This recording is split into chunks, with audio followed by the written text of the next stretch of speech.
There's a new highway in Pakistan, and a new rail terminal in Kazakhstan. A seaport in Sri Lanka recently opened, as well as this bridge in rural Laos. What's interesting is that they're all part of one country's project that spans 3 continents and touches over 60% of the world's population. If you connect the dots, it's not hard to see which country that is. This is China's Belt and Road Initiative, the most ambitious infrastructure project in modern history that's designed to reroute global trade. And it's how China plans to become the world's next superpower.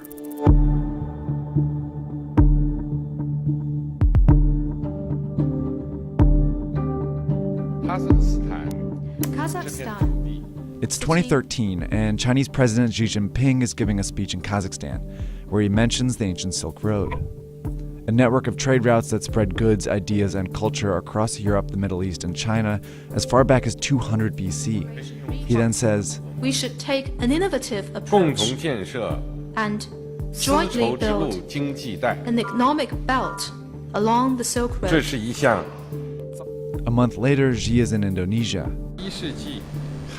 The two sides should work together to build up a new maritime road in the 21st century. These 2 phrases were the first mentions of Xi's legacy project, the multi-trillion-dollar Belt and Road Initiative, or BRI. They're also the 2 components of the plan.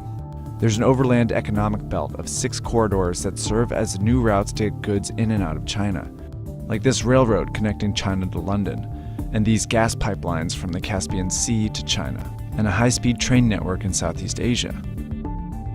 Then there's the Maritime Silk Road, a chain of seaports stretching from the South China Sea to Africa that also directs trade to and from China. The BRI also includes oil refineries, industrial parks, power plants, mines, and fiber optic networks, all designed to make it easier for the world to trade with China. So far, over 60 countries have reportedly signed agreements for these projects. And the list is growing because China promotes it as a win-win for everyone. Take, for example, the BRI's flagship project, Pakistan. Like many countries in Central and South Asia, Pakistan has a stagnant economy and a corruption problem. It wasn't a popular place for foreign investment, that is, until China came along. In 2001, China offered to build a brand new port in the small fishing town of Gwadar. By 2018, the port, as well as a highway and railway networks, became a $62 billion corridor within the BRI. It's where the economic belt meets the Maritime Silk Road, and it seemed to benefit both countries. Pakistan saw its highest GDP growth in 8 years and forged a tight relationship with a major world power. China, on the other hand, secured a new alternative route for goods, especially oil and gas from the Middle East. Through projects like these, it also found a way to boost its economy. Chinese construction companies that had fewer opportunities within their own country saw a huge boost from BRI contracts. 7 out of the 10 biggest construction firms in the world are now Chinese. What tips the balance in China's favor even more is a requirement that it be involved in building these projects. In Pakistan, for example, Chinese workers have directly built projects like this highway here, and a Chinese firm has worked with locals on a railway here in Serbia. China's involvement is one of its very few demands, and that's set these deals apart so far. See, typically, to get investment from the West, countries have to meet strict ethical standards. But China's offered billions of dollars, mostly in loans, with far fewer conditions. So it's no surprise the BRI has been a big hit with the less democratic countries in the region. China has signed agreements with authoritarian governments, military regimes, and some of the most corrupt countries in the world. It's even affiliated with Afghanistan, Ukraine, Yemen, and Iraq, all currently splintered by conflict. Because of China's willingness to loan money to unreliable countries, many experts have called the BRI a risky plan. Eventually, these countries will have to pay China back, but corruption and conflict make that payback unlikely.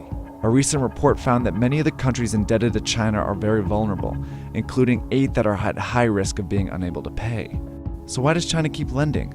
Because there's more to the BRI than just economics.